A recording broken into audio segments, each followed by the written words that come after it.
chumi nang lam the sing we phan pa reng me nang kang hona son ke ne longa thaya ve na hogle do tame na hogle dam tame nang kang hon nang raje sai de nang ma nang kang hon nang lam the la nang se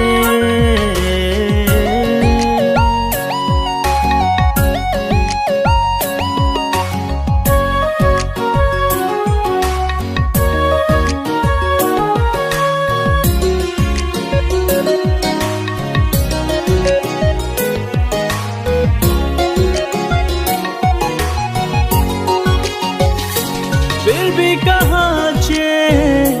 ने नाम जोइने फिर भी कहाँ चे ने नाम जोइने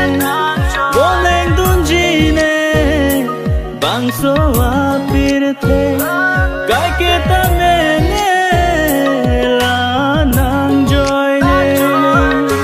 nang kang ho na joy ne pran mui le ni dam ta me nang kang ho na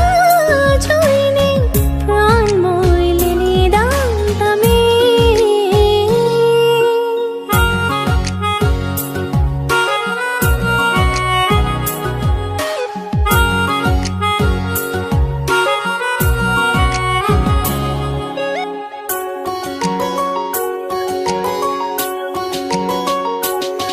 kang ho kai ke thil thim nang long di mi kang ho kai ke thil thim nang long di ru pha lam ho ne ar ju ji du sum jo he ta chi cha de ji ne nang kang hon na joine ran mui ta chi pi jine nang kang hon na joine ran mui ta chi pi jine nang mu mang sa ti pen prayu ne nang kang hon